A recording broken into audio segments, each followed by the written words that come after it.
Mike was just evil. That was it. He was just the fucking psychotic motherfucker, man.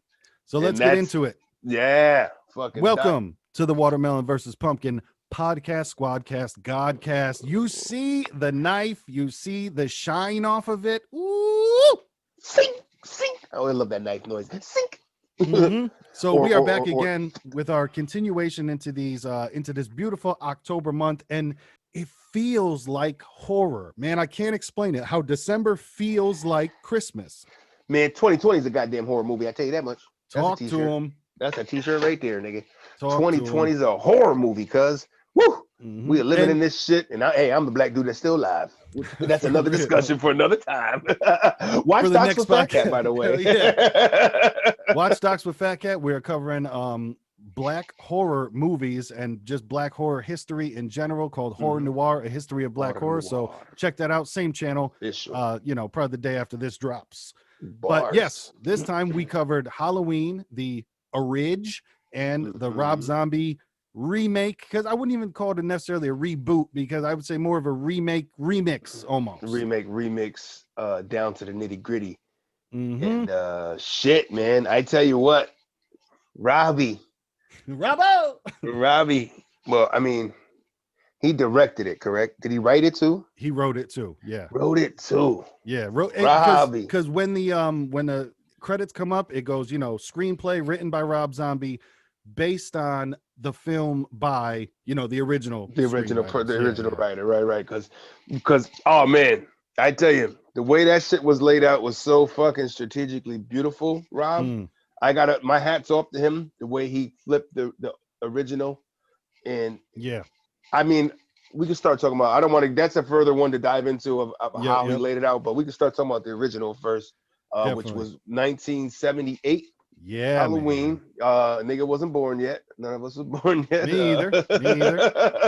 And which is even a deeper conversation, where people always want to know what happens after you die. Hey, where were you before you were born? But hey, let's skip over that because it's too deep. But still, before you were born, floating around, waiting to come out of ball sack. Where were you? For real, just floating around as an antibody in dad's body. There's bars there. You know what I'm saying? Woof. Dad bod. So different meaning to dad bod, right? For real. So the first one was 78, man. 1978. With the star. I think that might have been her first big break right there. Jamie Lee Curtis, man. Shout out to Jamie Lee Curtis, who probably has some of the, I gotta say it, some of the most perfect breasts I've ever seen. And they weren't in this movie.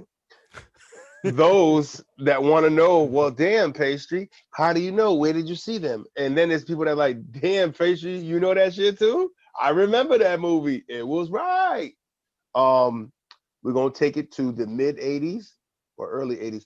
Trading Places, man. Trading Places, okay. Trading Places, because in that movie she was a prostitute, and there was a scene in there where Aykroyd was with her in her apartment, and she was getting dressed, and he was trying to be a gentleman and turned around. But when she had her shirt off, just like, she's like, nigga, I'm a prostitute. Titties out. This is what I do. This ain't nothing. You know what I'm saying? So when she took it off, you know what I mean? She let the guns out. It's like, whoa. Guns out. It reminded me of when we were talking about that Jason Voorhees joint of like, it's this perfect nipple placement. Your breasts are phenomenal. Your breasts are phenomenal. Your areolas are just like sun discs, So for the original, we'll go here with the storyline. The year is 1963, the night Halloween. Police are called to 43 Lambkin Lane, only to discover that 15-year-old Judith Myers has been stabbed to death by her 6-year-old brother, Michael. After being institutionalized for 15 years, Michael Myers breaks out the night before Halloween. No one knows nor wants to find out what will happen on October 31st, 1978, besides Myers' psychiatrist, Dr. Loomis. He knows Michael is coming back to Haddonfield, but by the time the town realizes it, it's too late for many people. And that's one of the, I think, keys to this movie, is the desperation of Dr. Loomis trying to be like, guys, you don't understand what's about to happen. Nobody wants. And and I think perhaps they didn't think about this. Perhaps they did, because people are a lot smarter than me. But I think that draws you back to your own childhood for everybody when you're trying to explain, and the adults won't listen to you. And that's what it felt like to me. I connected to that emotion. Yeah, exactly. And the whole boogeyman, that kind of got emphasized a lot in there. It's like it was really like this whole nobody believes the kid about the boogeyman. He's really talking about a boogeyman. It's like, oh, stop with the boogeyman. No, it's some real shit that nigga's going through right now. he gonna need you to really stick with him on this moment. But then, like we were also talking about in the new Freddy movie, when he's like, "Why did you trust us? We were 5 years old." So there is the balance of it too, where it's like, "Hey, believe me," but then why did you believe us? So I would have told you a fucking sandworm assaulted me. Would you call the lawyer, Dad? For real. But I really like that part that made me like emotionally attached to it, where I was like, oh man, that feeling of helplessness of like, no, yo, you don't get it, like we got to move now, and you're just right. Yeah, I think you're over exaggerating. Like the nigga just broke out. That's the real shit. Turn on the news, nigga. The nigga that murdered somebody as a kid, he broke out. And what is a kid that been in jail for 15 years? All he knows is what? This fucking town, asshole. Why would you think he's coming back here? Being not even in jail. I mean, he was in a jail, but he was in a psychopathic hospital jail. There was even more, craziness to it. So I fucking it was. What's crazy too? Now that when you read that right there, just to shoot over to Rob Zombie real quick in the newer one, he threw the age different, man. What you just read there, that he was 6 years old. That makes it more crazy. Like Rob, I felt made it more realistic. I felt. Because he made him 10. He made him 10. Yep. You know what I'm saying? Like he was in middle school, right? Something like that. Right. It was like 10 years old. It's like you're like that's like well, my daughter's 11. She's in 6, so it's like 5th grade. You know what I'm saying? So I just think a 10-year-old is more capable of doing the murders that were in there than a 5-year-old, a 6-year-old. Yeah, 6-year-old. Yep. You know what I mean? So I didn't even. That's funny you said that. I didn't even catch that in the original that they actually said he was only 6. And it's one of those things, they might not even said it might just been in the you find it out in the liner notes later, right. It's in the notes after, and it's like, well, they never really said it. But one thing too, man, I thought all the kids were great fucking actors. You know what I mean? Like even when they were just like say like when Laurie's walking and that's another thing I like that Rob Zombie did too. For the most part, he left the names the same, so it's like you already knew who people were. You're like, oh, okay, that's Tommy from the original. I know Tommy, but like even when just they're doing like the back and forth of when Laurie is walking and Tommy's like, oh yeah, we're babysitting tonight. That shit felt like awesome, interaction. It felt real, Right. It's like, yeah, just like that's the little kid from the neighborhood. You're seeing that's a real thing. They just paint it. Yeah, I thought that they were great actors. It really. Yeah, no, it was good ones. Even Jamie Lee, man, that was her first one. They do the. It was just that time of the overacting for the horror movies, well, she's on it. Like, I'm like, this nigga's trying to kill you. I feel like your adrenaline is going to take over more in real life. That you're not, like that whole kind of in shock. And well, I guess some people would do that whole freeze up and shit, but fight or flight, bro. So some and fight or flight or freeze, really, because some people do the they stop moving and they don't know. He shuts down. Right. What do I can't move, and then you're probably when a tragedy and then somebody out there on a killing spree, it's not going to be pretty. But even to echo like what we have said about a lot of the other movies that we've watched, the horror movies so far, is I believe not having everything to work to their benefit. Like like say when the doctor and the nurse go to drive to the mental hospital and the guys are breaking out and he jumps on top of the car and when he breaks the window, like it looks really bad, but it works, man. It fucking works. I know. It's like you look at it like, don't no car window break like that. No. I've yet to see a car window break in the fashion of a fucking window, like a window. You know what I'm saying? The glass window from your fucking house, you know what I'm saying? Exactly. It broke like directly in the middle and like spider. Right. Like, no, that's not how those break. That's not how auto glass breaks, my man. Yep. But like I said, I think that adds to it, just it makes things a little bit more gritty. It makes them a little more dirty. It's just like, and you know what was always how they pulled off with the Mike Myers, the whole thing. That was always just strange to me. Just nobody's ever around in this neighborhood. This guy's just walking around with a fucking mask on, looking strange. driving around. One thing I think that they messed up on both movies is if he's doing this on Halloween, the streets should be packed because it's Halloween. You know what I'm saying? Like, I know. That was one and thing I it's felt like like in kind of both dead. movies. Right. And it was like it's dead and like he's just kind of lurking around in the middle of the daytime. And, you know, I mean, he tapped on it in the first one. Not so much in the remake, but when he was like, when the guy was like, he could have got that far, he knows how to drive. He goes, he did pretty damn good last night. Maybe somebody taught him how to drive, because that's another thing, you know. I can go down such a deep rabbit hole of tearing it apart, but like that. But you know, you don't think of those things. But they could have did better at trying to make things a certain way, like him fucking driving 100. The guy said it was 150 miles away to Haddon. How the fuck? Where's he even getting gas from?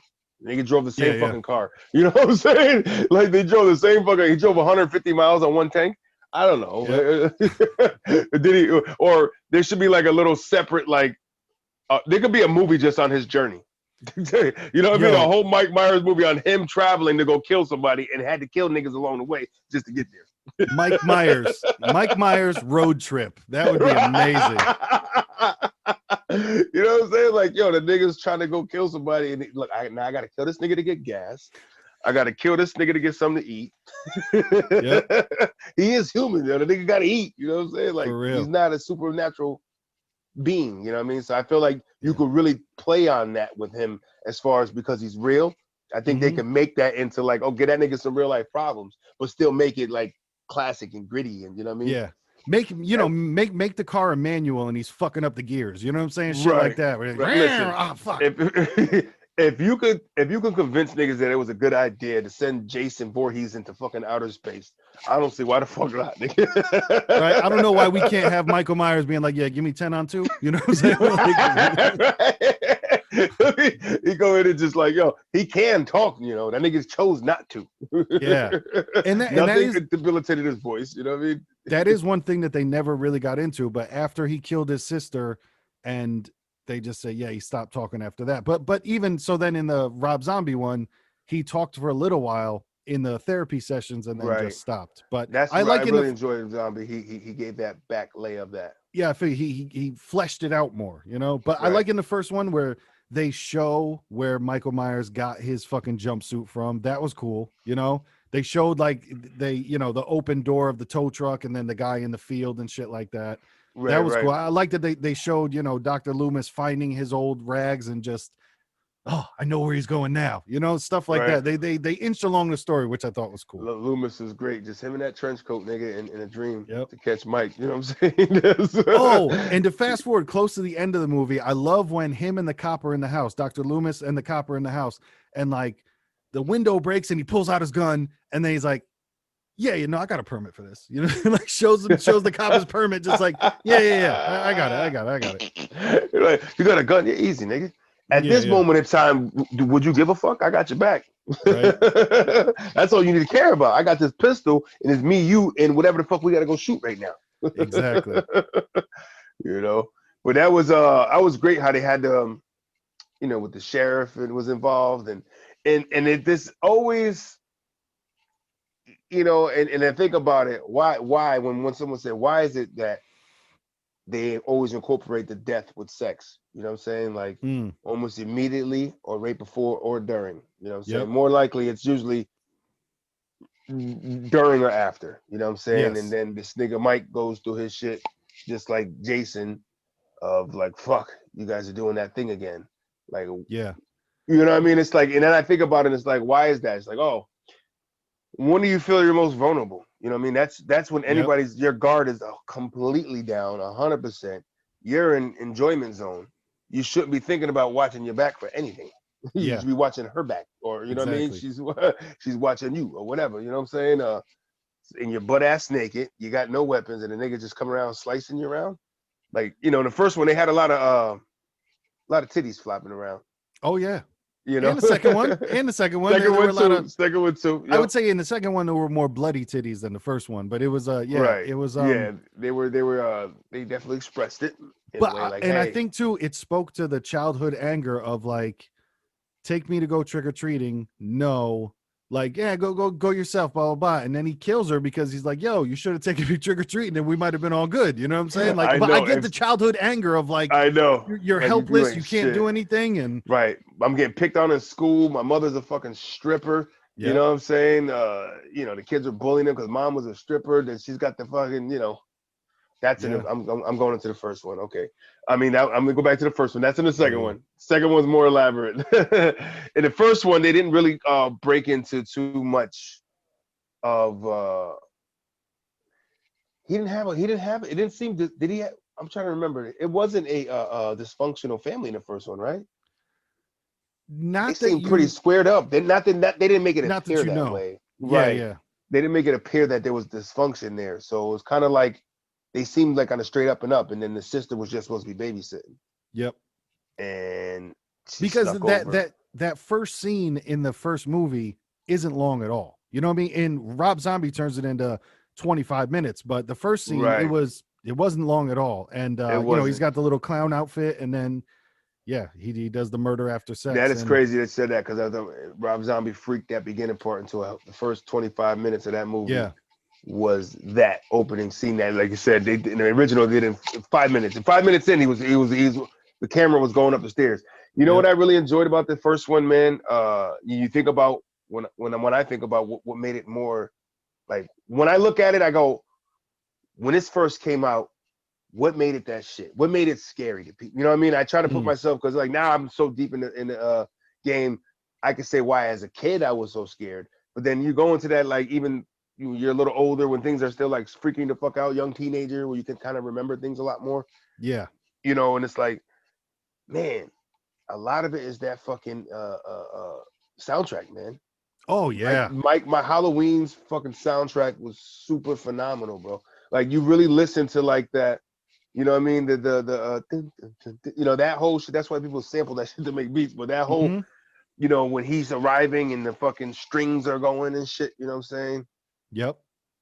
Yeah, it's like it Jason. was Jason the had creepy that vibe music. Too. They exactly on the movies back then. I feel like they nailed the creepy music, and nowadays in the horror movies, it seems like they don't concentrate on that at all. Like, they'll put in like a new song, they'll put in rock songs, they'll put in rap songs, stuff like that. Right. And I'm sure it's to promote, and oh man, you hear this song, you know what it is. But I think back then, just creepy music got to you. I think it was more of a whole package rather than just you want to talk about a vibe, because people know. You want to talk about a vibe like that. That's vibe era. Like, we're from vibe era, man. Nigga, we created the vibe, nigga. You know what I mean? We didn't have a computer to look up what the fuck vibe was. You felt it. Yeah. Like, from just being there and being in the now. You know what I'm saying? And like, when you're in that motion and everybody's in, it's like you could just describe the energy to somebody that when you're there. You know what I mean? But nowadays you can actually share that by video, you know what I mean? Of all the time video. You could share that kind of energy, but then it takes away, I think the cameraman loses the energy that's going on or whatever he's filming. You know what I mean? Like, you're too busy behind once focusing on you actually involved. You're more focused on being involved in the shit. Yeah. But nah, the fucking soundtrack of the shit was great, man. And they did a lot of I noticed with Halloween, they were very big on him like appearing places. You know what I mean? They did it. The whole shit was just him suddenly, like, how, like, they're just talking. She's on the phone in the kitchen, and then just like weirdly but subtly, he's just like, he's not moving fast, but he just kind of almost appears out of nowhere. Yeah. You know what I mean? And the way the lighting hits his face, where it kind of just slightly glows, like he's moving so slow that into the moonlight. I like how they make him imperfect as well, because you got to remember, like, when he was looking at, I think her name was Annie in the kitchen, who's like, she messed up and then she took off her shirt to change, and like they don't make him smooth. Like, he fucks up and hits the pot accidentally, you know what I mean, while he's trying to look at some titties. So that's what I like too, is like, they don't make him like this perfect smooth guy. It's like he's looking at some titties and he messes up and knocks down a flower pot and he's like, oh shit, all right, I'm out of here. Right. Even when like, in the remake, he became a little creepier, the little nigga. He was creepy, little nigga. I think the first one, that he just kind of snapped, and they didn't really dive into that. I feel like if you get into the Halloween 2 and 3, the ones that came out in the 80s, They probably chap into it a little more. You know what I'm saying? Yeah. But in the first one, for what it was, hey, and think about it, because that's always the biggest. If you talk to like big horror people of mainstream horror, not into the real deep depths of the shit, but the mainstream, we talk about those three probably, right? Mike Myers, Freddy, Jason, right? Yeah. Mike's dropping his balls in the room. He's the first one. 78, he was before all of them. You know what I'm saying? Yeah. But I feel like his popularity didn't grow as hard as Jason's and Freddy's, though. I think it's a toss up. I think if the movie was Jason, Freddy, and Michael, then he would have been right up there with him. I think it's just because when those two teamed up, and like we were saying before, Freddy became like pretty mainstream with like once they like kind of calmed down his character and became funny and shit like that. Right. He got real mainstream. I think the iconic hockey mask is just, they win because of that. Like the iconic hockey mask from Jason, it's just right. People He's a can big relate barbarian, to that more. Right? I mean, the flight suit with the crazy mask. Yep. That's kind of fucking. It's a creepy mask. Don't get me wrong. You know what I'm saying? Yeah. He's sunken in there, but I think Mike Myers, really appealed and scared people more because of that fact you said before, like he was a real person. You know what I'm saying? Like that can fucking really freak somebody. No, he's just like a real psycho, where somebody would actually be walking out of that theater thinking there's a crazy ass nigga running the streets with a knife. You know what I'm saying? Yep. You know what I mean? So that sets realism to you. You know what I mean? Like, oh shit, like a nigga like that do exist because there are serial killers and shit. You know? Yeah, and like we're saying, they didn't go with any superpower necessarily, so it was almost kind of that like mental retardation strength of like this dude just doesn't register pain, like because you got to think like when are all fucked up. When he's getting shot a couple of times and then just keeps walking forward, it's probably like it just doesn't register that he felt the pain. You know, it's got, and that's funny you say that because it's so funny because I was thinking that too. I think when watching the remake, because he took more of a beating in the remake than in the original. Original, he got bagged a couple times and he got shot and it was pretty much over. I feel like they killed him a little too quick in the original, but in the remake, when he got fucking stabbed in the eye, he didn't make a noise. Like that's so funny you say that because I noticed that. I'm like, I don't even think the nigga grunted. You know what I'm saying? Like he just got fucking jigged in the fucking neck and just like, you know what I mean? He got fucking poked in the eye, fucking just pulled that out. But like, that was what I liked too, because like I said, especially in the first one in the 1978 joint, they made him like goofy, like he wasn't a seasoned killer, like he was trying to kill Lori in the closet, and she literally undoes a coat hanger and pokes him in the eye with it. You know what I mean? Like that shit was awesome. I thought that was a fun defense mechanism. Yeah. I feel like whoever said like, are we gonna pull it off? Is that too goofy to do this? Probably was a talk in the writer's room over that. Like, is it? I mean, they probably laughed and said, is it too cute, or is it? Is it really a good fucking escapism method? Like, how can we get out of here? How about Lori fucking pulls a hanger, unravels it, pokes him in the eyes, and she fucking hightails it out of there. Like, okay, I guess that'll work over kicking him in the shin. But you know what I like too is the feeling where, like, say when Lori has to go and drop the keys off at the Myers house, and even like I said, Tommy's even just like, oh, don't go there, that's the devil's house, we don't even play around with that. I like the feeling of, we know that she's so close to death, but she doesn't know that she's so close to death. Like, we know Mike's inside looking at her, but she just, everything's fine. And we're like, yo, but you almost got, and then you start to put yourself in a position of like, I wonder if that's ever happened to me in real life. Not necessarily, like how close I was to somebody probably even trying to rob me. Yeah. Like, how about I was somewhere before and somebody had a gun, like, I'm gonna get this nigga, and then maybe somebody else came or something distracted or something, stop that person from like, shit, I couldn't do it because X, Y, Z just happened. Yep. Like, that's crazy to think of that, man. Yeah. It's weird to put yourself in the position of, wow, I wonder how close I've ever been to death. I wonder how close I've ever been to, like you say, getting robbed or getting into a car accident or shit like that. The whole like butterfly effect, right? Who seen me last minute slam their brakes and probably gonna fucking push me off the bridge. You know what I mean? But Mike, it was very uneasy, him kind of lurking around like that. He had this whole fucking stalker vibe. You know what I mean? It's just like, this nigga's just stalking her. Like he's enjoying the hunt almost. You know what I'm saying? Like they made him really enjoy that shit. Like, yeah, I'm just gonna watch her everywhere she goes. Mike, you can get her any moment. If you really want to bag her, you so ballsy with a mask on, walking around in the streets broad day because it's Halloween. Nobody's gonna say nothing to you, but you're looking strange as fuck. You might as well just go for the kill, nigga. and what else was interesting too was, and I understand it's a movie, so they have to play with certain shit. But if anyone is screaming bloody murder outside, I'm gonna open my door and check it out. You know what I'm saying? And that was terrible. You know what that pissed me off with that scene in the beginning, the first one where she's fucking now, you know, Jamie Lee Curtis is Laurie's out. She's outside fucking. Bro, she knocked on the very next door neighbor's door. They don't recognize her. I know, because right, they turn the lights on, look, and then turn the back off. Your neighbors. You don't recognize your neighbor. And well, actually, was that the kid's house or was that not? But they know that's small town shit. They all know her.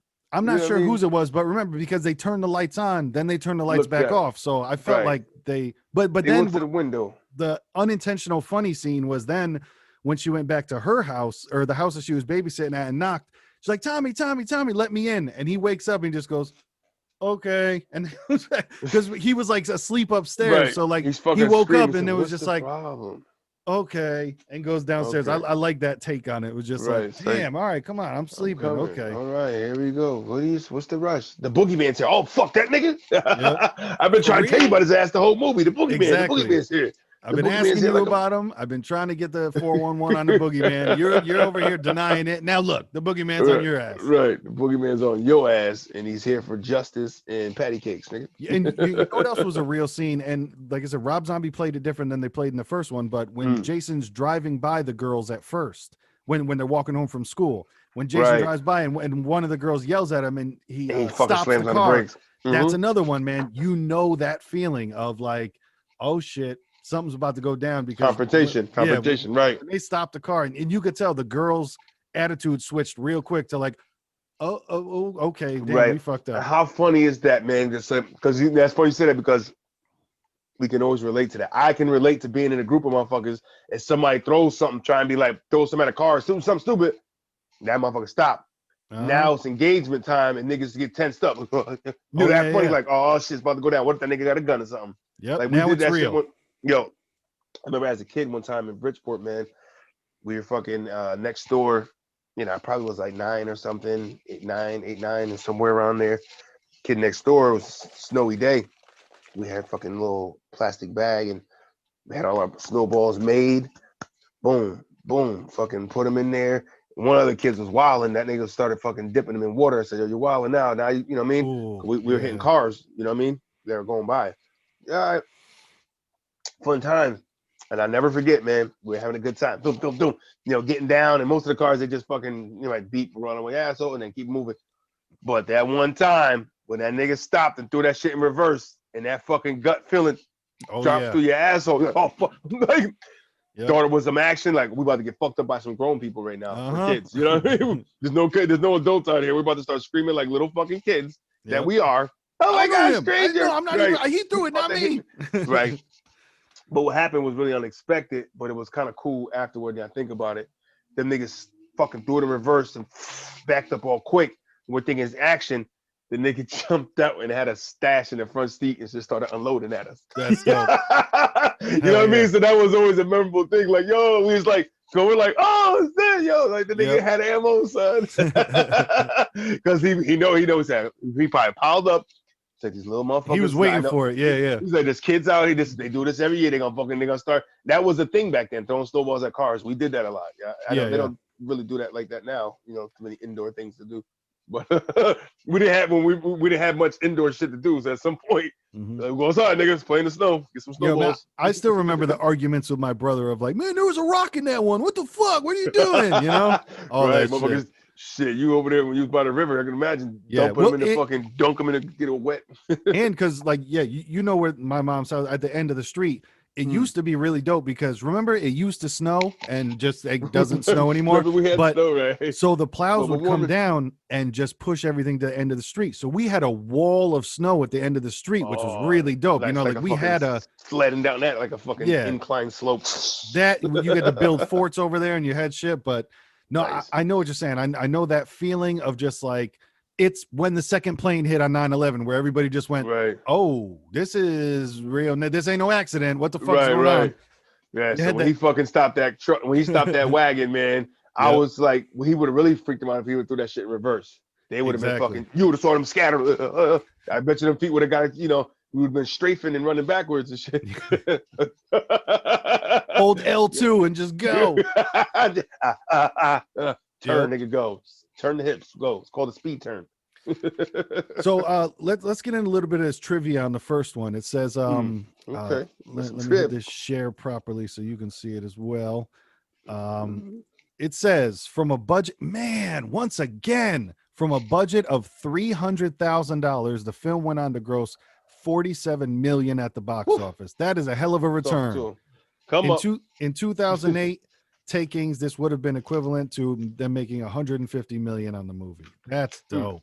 The original script, titled The Babysitter Murders, had the events take place over the space of a couple of days. It was a budgetary decision to change the script and have everything happen on the same day. Doing this reduced the number of costume changes and locations required, and it was decided Halloween, the scariest night of the year, would be the perfect night for this to happen. That's dope. So they dropped it on Halloween, the original?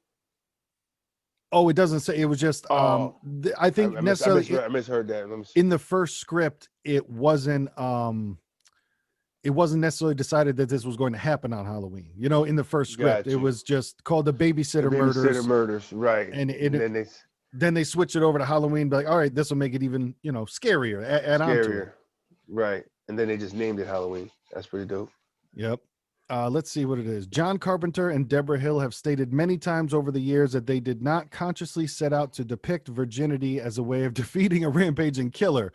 The reason why the horny teens all die is simply that they're so preoccupied with getting laid that they don't notice the killer at large. Like you mentioned before, you're in this lane. And look at this. On the other hand, Laurie Strode spends a lot of time alone. She doesn't have a boyfriend, so therefore she's more alert. She's not so concerned with getting laid. She's kind of like, no, there's shit going on around here. Come on, writers. There's got to be some consciousness to it, no? No, he's like, listen, sometimes people think too much. It's true. Yep. Niggas go too deep, niggas. She just was not distracted. That's funny. That is really funny. But purity, virginity, to kill the people having sex, it's evil, it's bad. So now they was just preoccupied. Yeah, that is funny. Yeah, everybody else is worried about getting laid. Laurie's just like, hey, man, there's somebody doing some shit over here. Of the female leads, all the girls are supposed to be in high school. They said of the female leads, only Jamie Lee Curtis was actually a teenager at the time of shooting. And that's another thing, too, that I was thinking. She like she was in her 20s somewhere. Exactly. That's another thing I was thinking while I was watching it. I was like, because you remember back in the day, motherfuckers just looked older, dude. Like people were fucking 10 years old with a mustache and a driver's license. This shit didn't make no sense. But Jamie Lee, she didn't look like no fucking teenager, man. That's crazy. People grew up quicker back then, and they just looked fucking older, man. That's it's like these grown ass people, man, in 5th grade. Hey, what's up? Damn, nigga, 5th grade, nigga. They say in the documentary short Halloween Unmasked 2000, it was revealed that the crew had chosen 2 masks for Michael Myers to decide on. The first was a Don Post Emmett Kelly smiling clown mask that they had put frizzy red hair on. This was as an homage to how he killed his sister Judith in the clown costume. So they were thinking about, I guess, because he did his first kill in the clown costume, maybe give him the clown mask the entire way. Right. They tested it out, and it appeared very demented and creepy. The other mask was a 1975 Captain James T. Kirk mask that was purchased for around $1. It had the eyebrows and sideburns ripped off. The face was freshly painted fish belly white, and the hair was spray painted brown, and the eyes were opened up more. They tested out the Kirk mask, and the crew decided it was much more creepy because it was emotionless. This became the Michael Myers mask. That's cool. I never knew that they had another idea. But that's crazy that I forgot that was a thing, that fucking Mike Myers mask was actually a Captain Kirk fucking mask. That's crazy. That's Captain Kirk. And that cut out the eyes and frizzed out the hair, cut the eyebrows off and the sideburns. So it seems like Rob Zombie kind of gave more love to that original clown mask too in the second one, right? He did. Excuse me, in the remake. He rode the clown mask pretty heavy. Yep. The kid had it, but he only showed it like he had it in the original in that beginning. Yeah, in the beginning. Yeah. This is cool. As the film was shot out of sequence, John Carpenter created a fear meter so that Jamie Lee Curtis would know what level of terror she should be exhibiting. Because movies are all right, we're gonna start with the end. So we're gonna shoot the end first. So now you gotta know how scared you're supposed to be. I need you at a 9. This is like the niggas trying to get you. Like, that's dope. Okay. I wonder how that is. It's like, man, if your energy's flat one day, and it's like, I wonder if they ever like listen, we're not gonna do that scene today because you're fucking too flat. Yeah. You know what I mean? Like if somebody's like, and I need super energy for today because you're gonna be fucking getting chased by a chainsaw. Are you ready for the chainsaw? You're not ready for the chainsaw today? Okay. I know, right? It's gotta be, you gotta be on point the entire time. That's gotta be tough. Like you gotta exude this emotion today, and that you just might not be in it, right. You know what? He's another one too, not to jump off topic, but Leatherface, man. He's got a series too. Yeah. But I think Hellraiser was the one that's next talk, right? Well, they didn't do a remake of Hellraiser. I'm not I sure. think we've been on that flow for a different combo. But this says Halloween. Once again, they are knocking out. Halloween was shot in 20 days in the spring of 1978. That whole movie was 20 days. 20 days. Made, like we said, on a budget of $300,000. It became the highest grossing independent movie ever made at the time.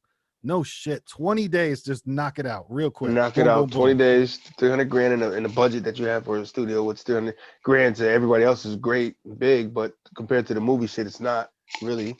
Bro. And once again, always the same shit in common. The story is based on an experience John Carpenter had in college, touring a psychiatric hospital. Carpenter met a child who stared at him, quote, with a look of evil, and it terrified me. They're all based on a true fucking story, always. Wow. And of course, then he took that into his mind and made up another character, but still, it's him with a look. Hey, man, he had that inspiration from, Wow. He's like, look, this kid gave me a look that's like, man, he could fucking kill his whole family. Right. Oh, Mike Myers. Uh-oh. Speaking of the Watermelon versus Pumpkin podcast, the stabbing sound effect is actually a knife stabbing a watermelon. Watch out. I'm leaving. Uh-oh. How many watermelons died making this movie, yo? Let's have a rest in peace for the melons that we lost, cuz. I'm just saying. But it's all good. Oh, for the love of theater. For the love of theater. See what my melons do? For the love of theater? See what they do. Well, I can't say that because Pumpkin's been getting their ass beat every fucking Halloween. Every Halloween movie. I think this Halloween movie actually had a fucking couple. Didn't somebody land on one, like chest first on a pumpkin somewhere and it fucking smashed to pieces? I don't know. I feel like one crushed somewhere. Oh, yeah. I forget if it was the first one or the second one, but the kids were teasing him at school and they pushed him over and he fell and he cracked the pumpkin. I think that was the original. Yeah. Yeah, I think it was awesome. The original because the one in school was a little more surreal. It was like they were like, you fucking this and that. They had him in the bathroom fucking with him. Yeah. Yeah, they were a little more hardcore with it. Yeah, Rob Zombie, you know what I mean? He went hard. He went hard with it. You know, like how he does. Zombie fashion, you know what I'm saying? Everybody's going to be cussing and fuck this shit, and that motherfucker. Bro, John Carpenter composed the score, so the music for the movie in only 4 days, which is killer. He made up all those beats in 4 days. And Jamie Lee Curtis, it was her first feature film. She was paid reported $8,000 for her efforts. In 1978, though, $8,000 is some shit. Yeah, that's what? That's like getting like, I don't know, 50 grand now or something. Somewhere, listen, you know what I mean? It's a come up. $8,000 for 20 days of work? Give it to me. I'll do that. You know what I'm saying? Right, that's something right now. Right, that's something right now. Yeah. So you imagine what comparatively would it be now? You know what I'm saying? Exactly. Jamie Lee, and she's a fucking teenager getting that. So shout out to her for that. Hell yeah. She's been getting this money since teen life, huh? I know, because back then you got to think it's just $8,000. You could definitely buy a car outright. That shit is oof. But yeah, parents look stupid at a teenager. Exactly. And then of course, to give away the ending, as we've been known to do, at the end of the movie, Michael's up in there. Dr. Loomis comes up, bucks him a couple of times. He falls off the balcony, lands on the ground, and then You don't hear from him again. He was shot either 6 or 7 times, whatever it was. And then he vanishes because then he was there. Yep. He goes on, you see him on the ground, and the doc steps away and goes back and looks, and the nigga's gone. He's gone.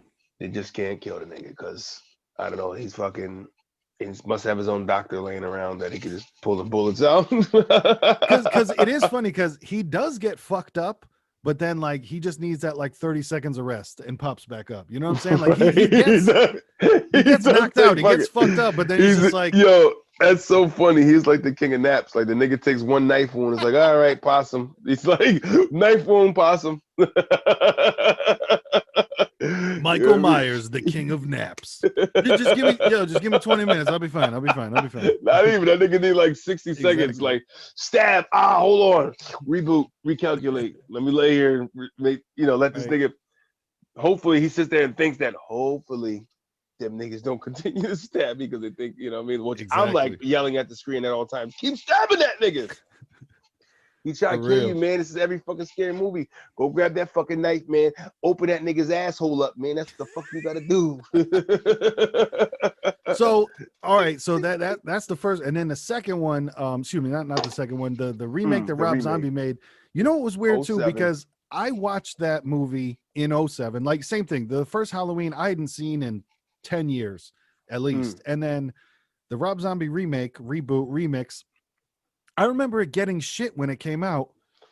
As a faint memory, I remember like a lot of people didn't like it. Then I'm watching it and I'm like, what's not to like? I don't know. And there's the people that like the real Halloween heads should really enjoy that and know that he did his homework and he really dove in to the natural element and he got to put his own thing to it.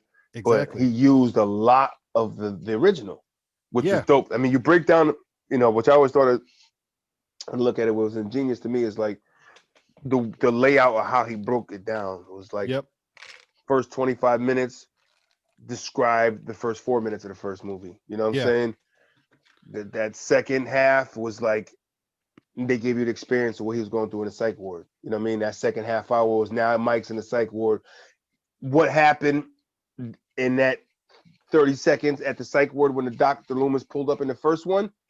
You got the fucking layout of what happened leading up to him escaping. You know what I'm saying? I thought that was dope as shit. You know what I mean? And then he comes in at the hour mark and gives you that 1 hour of basically that whole first movie. Layer for layer. So I was like, damn, that was pretty fucking dope, man. Yeah. Like the way he's like half here for explaining that part, get another half to explain that. And now we're replicate and almost emulate the first one down to the scenes. You know what I'm saying? The kid walking up to her, that was similar. Mm-hmm. There was a bunch, man. But even to start at the beginning in the first one, man, I felt like I think Rob Zombie, he creates feelings so well because dog, I felt that house. I felt that anger and that the shitty stepdad and the fucking mom doesn't have shit under control and everything is, and man, I hate this motherfucker, but for some reason I won't leave this motherfucker. And just the chaos of like, nobody asks anything nicely. It's scream. It's constant scream. Everybody just fucking yells at each other of, just come the fuck on and do it. Will you go get your sister? Like all that shit of like, all right, fuck him. What are you, fucking faggot? Get out of here. I gotta go up here. Go fucking go. Aren't you too old to be trick-or-treating?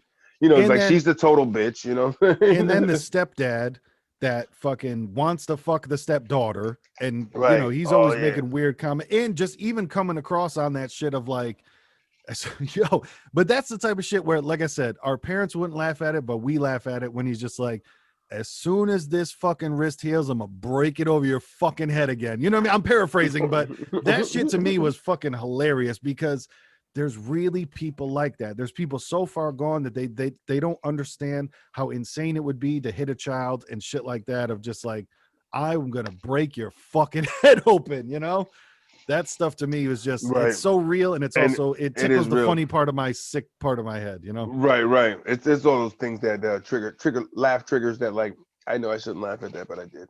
You know what I mean? You shouldn't laugh at the kid that's handicapped. But what did you do as a kid? And you're fucking around, it was like you kind of do those things, and it's like that's not right. But it's a weird part of you that's like you tap into the humor of that. It's the same reason why we have endorphins and shit that we get excited for violence. You know what I mean? What is that? We shouldn't get excited for violence, but we do. That's what we said with all these horror movies in the early 80s and shit. It's sex and death, and those lines get crossed, and it's fucking weird. Sex, death, drugs, they intertwine it all. They almost like they try to give you this image like, hey, you do bad things, this is what happens. Yeah. Because he didn't really kill these good upended people. Yep. For those movies, he usually kill people that were doing something that some people in society at that time would deem as being inappropriate or wrong. Yeah. You know and I like how Rob Zombie tossed in the you know, the kids killing small animals, and that's the key that everybody says about serial killers. What happens first? Oh yeah, my hamster died, my cat died. He's killing fucking animal. Because in this one, I think it was a hamster or a gerbil that he kills first in the sink. Then at the school, they find a pet rat. A pet rat. Yeah, and then another rat. At the school, they found the fucking dead cat in the locker, and then you're starting to put together like, ooh, this is right. And then all the pictures he had of fucking dead animals all zoomed in, and it's like he didn't do this. He loves animals. I know. Yeah. Then you see that disconnection of like, so what? You find a dead cat in his locker, and you're like, that's a big deal, boo. You know right. I know. Like, deal. Should no parents sit there and be like, he's fine. He's just a kid. He's just a kid. I was a kid too, and I've never thought about fucking chopping up, having a fucking dead cat in my bag and bring it to school. Like that's insane. You know what I mean? It's like unless he's gonna be into taxidermia, you know what I'm saying? Yeah. Scientific kind of kid. I just want to examine the body and taxidermy and stuff it and mount it and get all into that. Okay, but no. Other than that, it's sickening. You know what I mean? There's something wrong with the little nigga. You know, and then that whole thing of and then he had, and that's funny you said that because Rob Zombie I think did do that. He did, I think, help lay a bigger bridge of empathy to Mike. Yeah. You know what I'm saying? Like he laid it down for you where you really almost kind of like, I won't say rooted for the nigga, but you felt him. You know what I mean? You felt why the nigga was all fucked up. You felt why he was, you know, why he snapped in the fucking psych ward, and then mom stopped coming. You know what I'm saying? Yeah. And now it's just him and the doc, and the doc gave up on him. Like, yo, I can't even, you know. Those are because I have those in my real life, from my parents' divorce and from just different things that have happened in my life and relationship. I have abandonment issues, which is why I don't connect to people that well. And the people that I do connect with, I've been friends with for 10 fucking years, and new people I don't connect with well. And I recognize that in Mike, because just like you laid out, everyone keeps leaving them. Everybody keeps leaving them. And that feeling of loneliness and that feeling of, well, I'm not going to open up to anybody else because damn, everybody just leaves. That shit is real. You could relate to that and be like, damn. So but why that nigga snap is why he snaps. What Rob Zombie did too is he added the baby into the first movie, or excuse me, into his movie. His version, right. Which I think is Laurie. I'm not sure. Like, that was supposed to be Laurie because the sister is the one who got killed in the zombie joint. And then Mike's out there with the baby at the end. Not at the end, but in when he's waiting for his mom to get home. And so he didn't kill the baby. And that's why, later in the movie when he comes to Laurie and like he finally finds her and then he puts down his knife and like takes off his mask and kneels down, you were kind of like, I don't know what he was trying to, if he was like, damn, I want to reconnect with my family. But then that's when she stabbed him, and like you said, he didn't make a noise. He was just like, right. Over of like, well, niggas just took shot after shot and just like, what happened there? But like I said, if what I'm thinking is correct, and even if not, it's just a cool storyline that I was thinking. I'm like, I think Mike was like trying in his own sick way, trying to come back and like have his family again, but he just didn't know how to express it. Of like, I'm just picking up Laurie, I'm bringing her over here, and like, okay, we're good now, and like kind of didn't have the plan fully thought out. Right, and in the remake, they gave that. In the first one, that nigga just was taking swipes at her. He just came out and was like, no. He just came out while she was sitting there and just fucking took a swipe at her. There was no like fucking stare at you, look into your eyes and go, hey, you remember me? You know what I mean? The nigga just took a swipe at her. Just like, oh, and they fucking just missed her, Yep. But man, comedy in horror movies, there's always that part too. Like in both of the movies, we forgot, bro, when the other girl, I forget her name. It might have been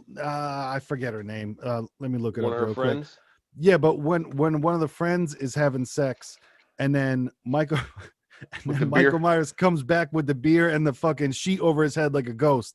Oh man, God, that shit was fun. That was great. I know. I like how, because he had to same exact scene in the original, in the remake as in the original, but then he added something different. You know, because I thought it was funny in the original.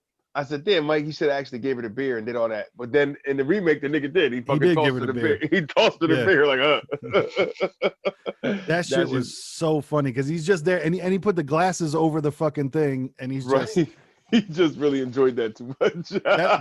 That's what I like because it can't be all sex and death. Like there's a little bit of comedy in there. That shit just kind of brings it all together. You know, you got to have that little reprieve of being scared the entire time. You got to have that like, oh shit, that was kind of funny. Right. You get that moment of clarity and then, all right, back to the highs, back to the cringing, back to the grabbing the sheets, looking, babe, how my shit go? Exactly.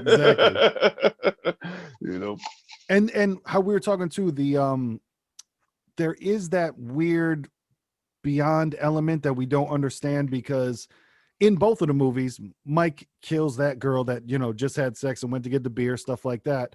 But then you're like, well, where the fuck did the tombstone come from so quick in the bed with all great? That part was weird to me because where did he stash that at?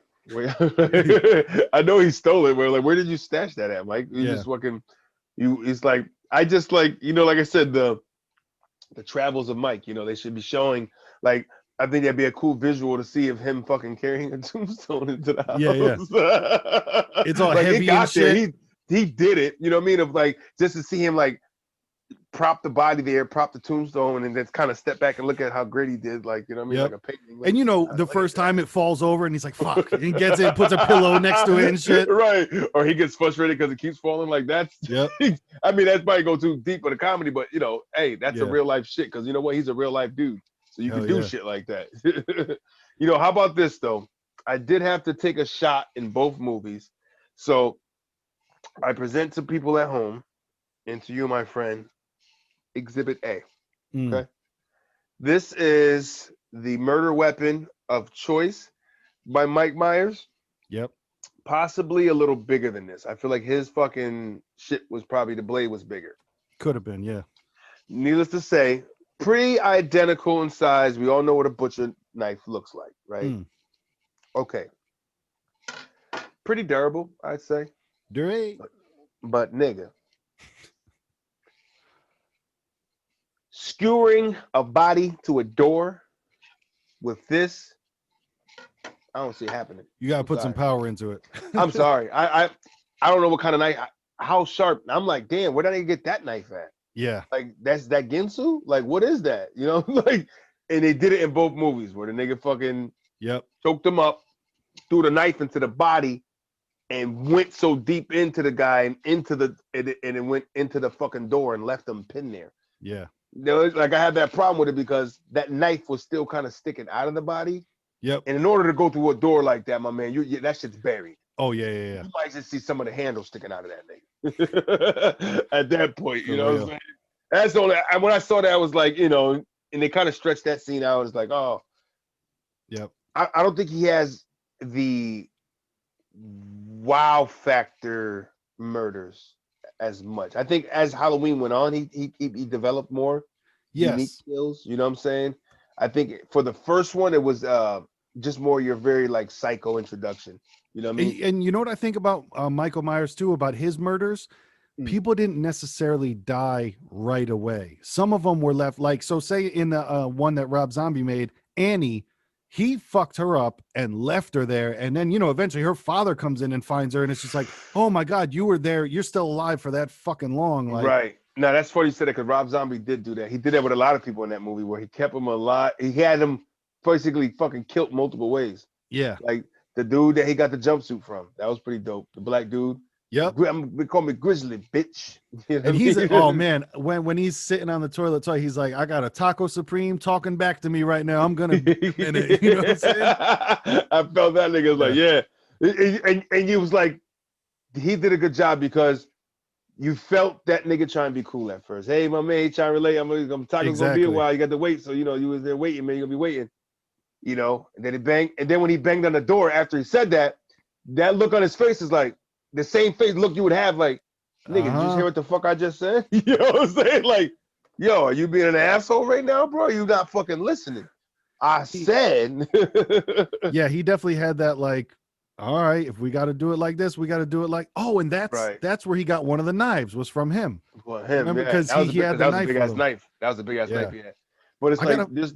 What worse way to die is not being able to complete a shit completely, and then getting fucking killed, and then getting stripped naked on the. You know what I mean? Like, and after that, he definitely duped when he was dead. Yeah, right. It just was on the edge, anyways. Like, let me help you out, nigga. That character, Big Joe Grizzly, and that was played by Ken Foray, and Ken Foray, he was in our other doc. He was in the old because he wasn't back in those throwback joints. And he was one of the gentlemen that Rob Zombie used him in a couple of movies. Like same shit with Sid Haig. He played the Chester Cheddarfield. He was the dude in the graveyard talking shit to him of like, yeah, and this motherfucker wrote a book on him. He was he was that guy. He was the one that wore the makeup and fucking he was the clown. Rejects. Yeah. Captain Spaulding. Right, and the black dude was in there too. He was the one that was like the plug for them when he was like his right. He was his getaway when he was trying to get away from shit. Yes, he was just fucked up.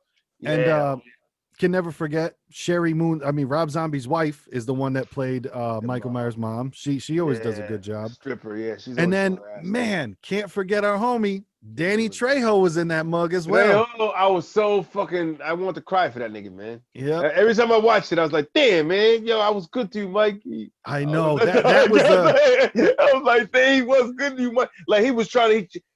You know what? You know what was a real part of that movie, man? Because we watched that documentary about Danny Trejo, man. Yeah. When he told the man, "Hey, I know what it's like in there." You know what I'm saying? I know what it's like. He sold it because that nigga was talking from a real place, man. You know what I'm saying? Like, yo, I know what it's like, man. You got them walls, man. Those walls go up. You got to look through them. I almost feel like he might have played with the fucking the script to actually put it in his own words. I wouldn't be surprised, man. I could definitely see. I could see him doing that, and I could see Rob Zombie giving him that space to do him with the respect of like, hey, man, he knows what he's doing. Right, make it believable. Say what you would say to one of these young guys that are locked up. You know what I mean? Give me one of those lines, like how you would speak to them, hold your head kind of type of speech in your own words. Give me some of that. We'll do a couple different takes. You know what I'm saying? Yo, and how like to me, Rob Zombie evokes emotion in a different way. Like, yo, when those shitty guards raped the fucking girl in front of Michael. That was my worst part. I hated that scene. But it was so uncomfortable. That's what he does. You know what I'm saying? That's what Rob Zombie, in my opinion, does better than anyone else. Like in the Devil's people like that, and that's what they're doing. In the Devil's Rejects, when they have when the whole crew have the people kidnapped in the hotel room, and the dude like rubs the gun on her pussy and then smells it and is just like, I hope the barrel doesn't rust. Like it's that completely depraved, but you have to remember, like you just said, yo, those people exist. Like, and I felt like he did it perfectly with how the music at that point when they were doing the rape was crazy, and then you got the guy laughing like a maniac. It was just chaos. Felt like exactly. It was chaos. It was complete chaos.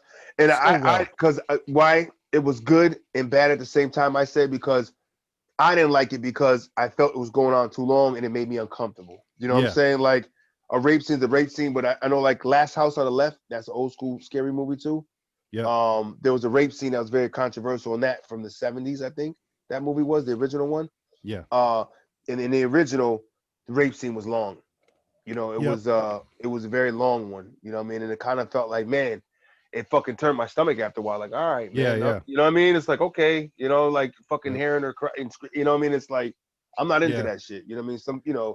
There might have been a guy jerking off to that shit because some people are into that. I know. Yeah. Some fucking weirdos are like that. But the only reason I think perhaps maybe they let it go a little bit long, this was to maybe show, all right, really give you that. This is what got to Mike. And now he's like, yo, all right, fuck this. But it makes you root for Mike. Mike. Yeah. Get up, kill these niggas, man. Like you never rooted for a nigga to kill somebody so fucking much. Like niggas clapped when they got killed. Yeah. You know what I mean? Like, and it was the thing of like, listen, Mikey don't bother nobody, and then you fucking bother Mikey. You're fucking with his mask you're putting on, and now he's just like, okay, it's over with.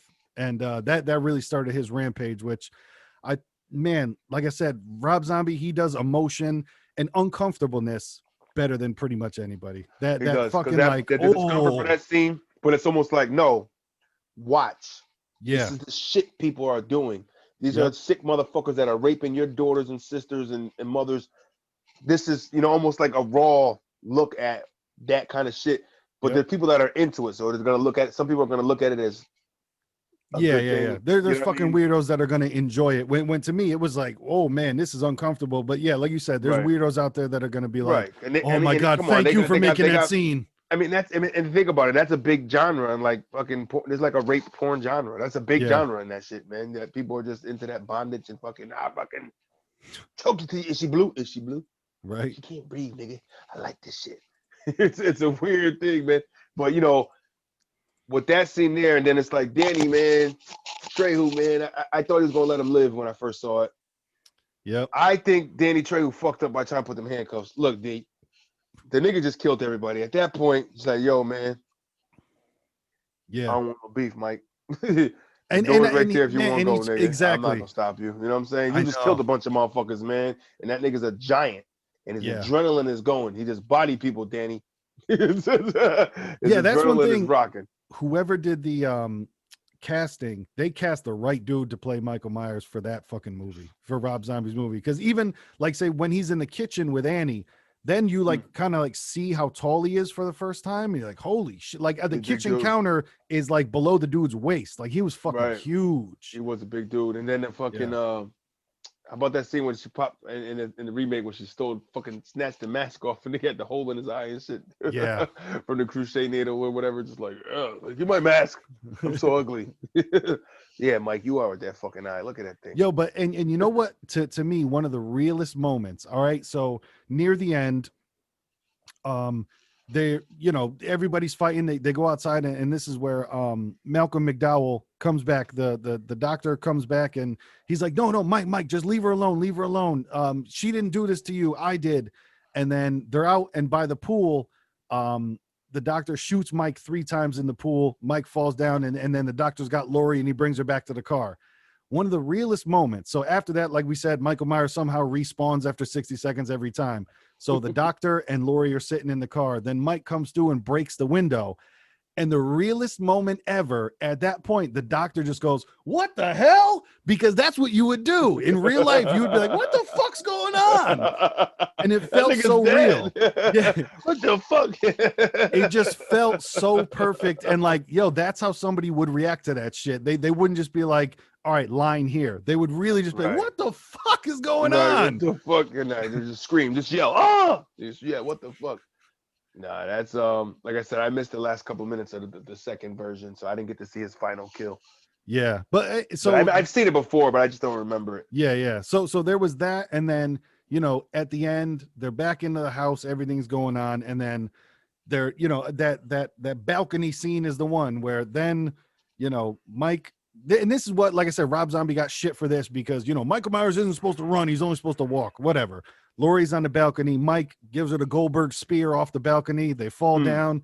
Whatever happens, and then Lori bucks him in the head, and then credits run. And I know that there was a second one. I forget watching it, but just from my own. There was a Halloween 2, yeah. That Rob Zombie made as well. Yeah. Zombie made the 2 too. Oh, okay. Yeah, he did 2 of them. So yeah, okay. Same shit. I got to watch that as well. But man, overall, I think he did a great job. And maybe it was just for the time people were just bitching a bitch, but for anybody that watched Rob Zombie's movie back then and like for whatever reason had a problem with it, I would encourage you to watch that shit again because man, I thought they did. I think it was a good job. Like I said, I think people when they wrote him off for something like that, the rape scene.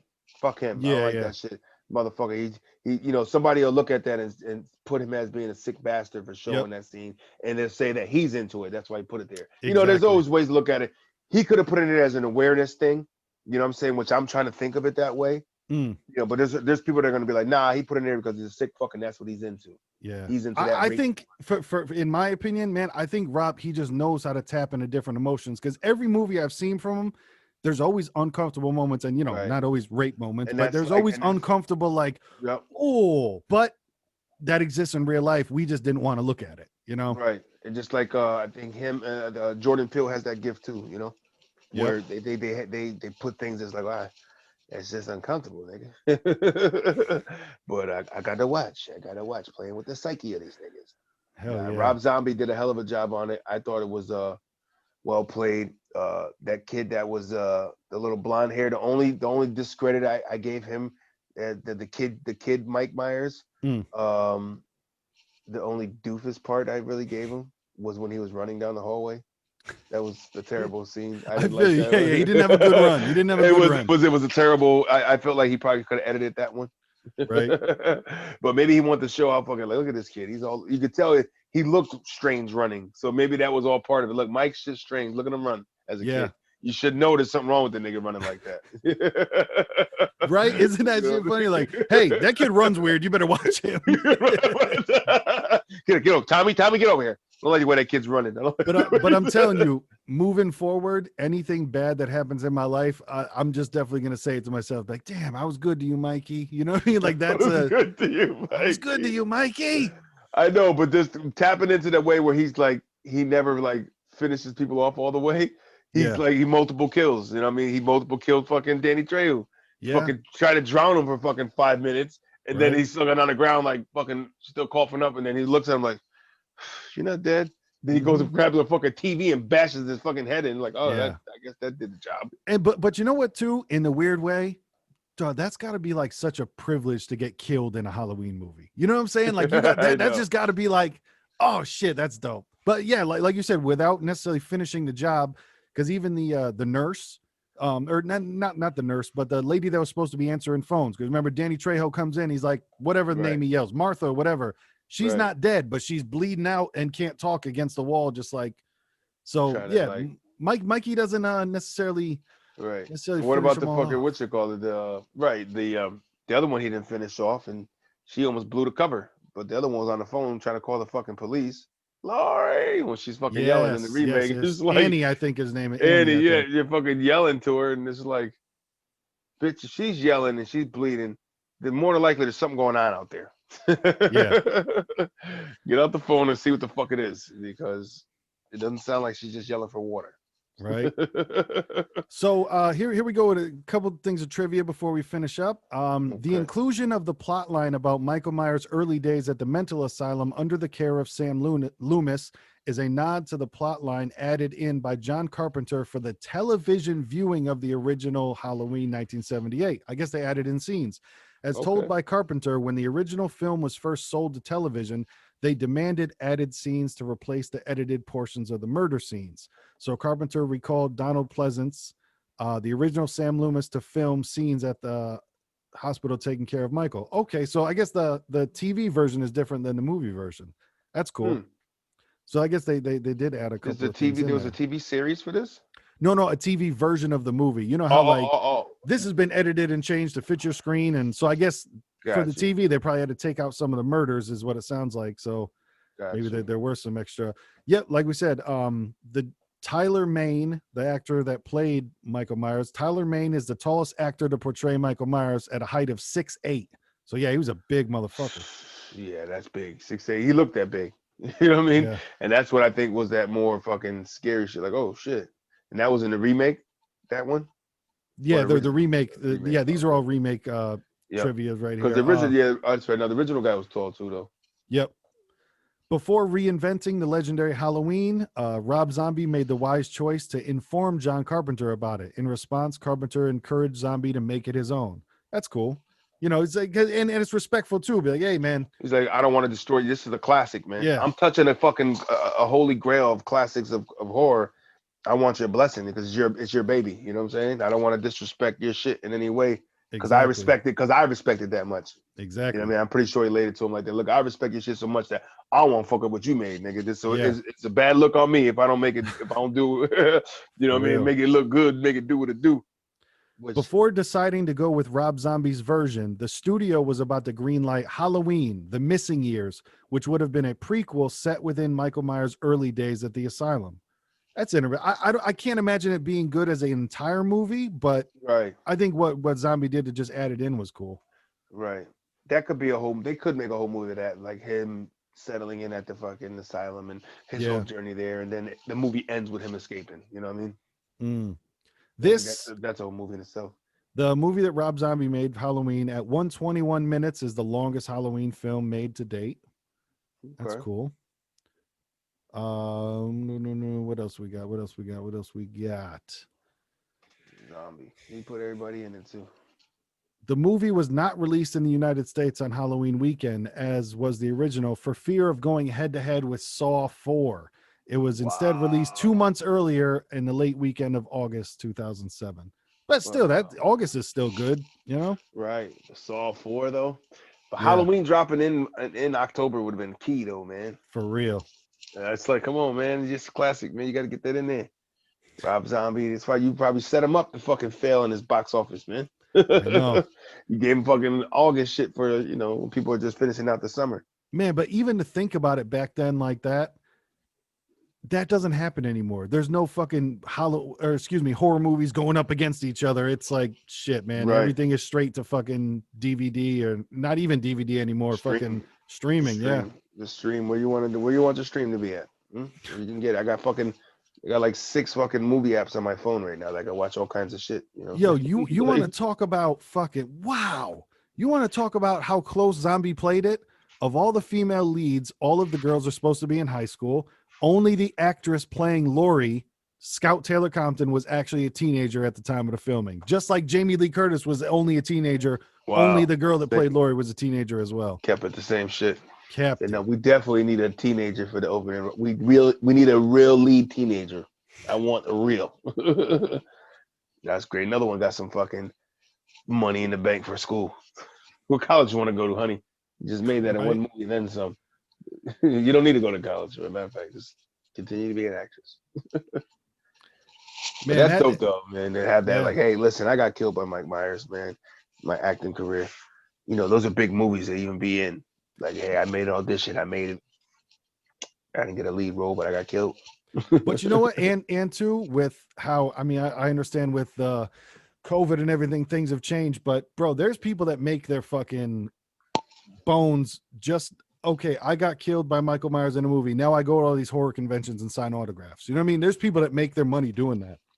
The death. The guy who's fucking, you don't think at alien conventions for that movie Alien? Exactly. People aren't there looking for the guy whose fucking stomach the alien popped out for the first time. And then you just sign pictures of that forever. Be like, oh shit, I got an autograph by the dude that got killed. Yeah, man. Right. You're getting walkthrough money. This is the guy whose fucking alien came out of his stomach in that movie. Oh, I remember you. Oh, can I get your autograph? Hey, can you mind if I put my head underneath your shirt and pretend I'm coming out? Somebody's doing that shit. You know it. Hey, you mind if I kiss your baby in the forehead and take this picture for my Instagram? Sign my baby, dude. Sign my baby. Get on my face, my head, but you. But like we had looked up as well. There's more Halloweens coming out with fucking Jamie Lee Curtis. There's another one that's next year, 21, I think, or 22. Yeah, 21. 21. Okay, that's gonna be the saga continues, and like we were saying, I think Michael Myers perhaps isn't the most popular, but they're still going with that. And I wish that somebody would fucking buy, like, listen, if The Rock can buy the XFL, can somebody buy fucking Freddy? Can somebody buy fucking Jason? And like, by the right, keep it going, man. Jesus. Yeah, keep the flick going. It's got to be somebody, collaborative efforts. It's got to be somebody green light something that's got the powers to be. I think some niggas is just waiting for other niggas to die. Like, when they're dead, I can make a move because they get. It's weird though, because I can't. I mean, of course, I'm sure, especially on merchandising and all that other stuff, I'm sure everybody's making money on it, but man, we need some new movies. We need some new horror movies from the classic mofuggies. Right. Bring them back. Bring Psycho back. See what's popping with that. Bring Nichols back. They made a whole series of it, which my mother fucking loves that one. American Psycho. Yeah. Oh, American Psycho. Yeah. It's that whole Norman Bates, the whole spinoff of that. Yep. He got a whole show that was pretty crazy. Had a lot of following, a lot of seasons. Nice. But Mike. All in all, man, Mike Myers wasn't my favorite as a kid growing up. Yep. But he get my respect though. Hell yeah. As far as a lead in a horror movie, killing somebody looking like Kane from wrestling and shit in the remake. But a big ass nigga that is out there with bad intentions is a real thing. That's the best tagline for a movie ever. Like Halloween, And in that sense, the big ass nigga with bad intentions. That's scary enough, nigga. That's a real thing, man. You know what I'm saying? The next time you go for a job interview that you just want to fucking don't give a shit about, so how would you describe yourself? Big nigga with bad intentions. You got the job. You got it, sir. You spoke well.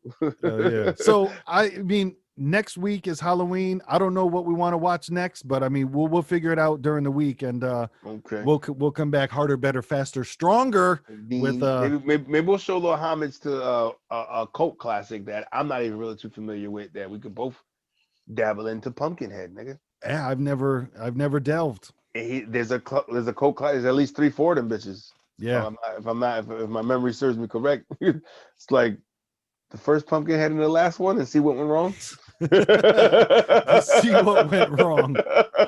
Good. It's either that one, I'd say, or Hellraiser's a good one, or you know what? Texas Chainsaw. I was gonna say Texas Chainsaw definitely had That's reboots. Really good, because there was reboots on that one. Yeah, there was. Ooh, that might be it. Texas Chainsaw, and then we'll find the. Yeah, because Texas was like that was in 1970 something, and the reboot was with my man, the General Gunther. Gunny. He played the cop and shit. And then he's most famous for his Full Metal Jacket. Oh yeah. I didn't know. Private Snowball. Yeah. He's like that. He said the best part of you ended. He said dragging down the crack of your mama's ass and ended up as a stain on the mattress. He's like, oh shit, this nigga's brutal. Yeah, he was dope. He had a way with words. Mm-hmm. Nice. Yeah. So that probably works the best for how we've been doing this, the Texas Chainsaw Massacre, because I know they did an update reboot. So yeah, exactly. If you got a chainsaw, break it next week. I got a fucking come in this motherfucker with. I'll probably show with a hedge clipper. Right. Fucking Black and Decker, nigga. Oh, it's a beautiful thing. So until next week, this is Watermelon versus Pumpkin. Hopefully, everybody get your spook on. Get your spook on. Be safe out there. Get candy. Have a holiday wish and jump around and do something. Just don't kill people. Don't do that. Exactly. Watch people kill people. Don't kill. You know how they say, write a letter but don't mail it. Listen, just watch somebody else kill them and pretend it was you. Right. If you have those thoughts of feeling like I gotta kill somebody, watch other niggas do it as a therapeutic release. Exactly. That's all, niggas. As healthy as possible. So at the end of the day, my niggas, it's the beginning of the night. You niggas are all special to us individually. Slice. Stay safe.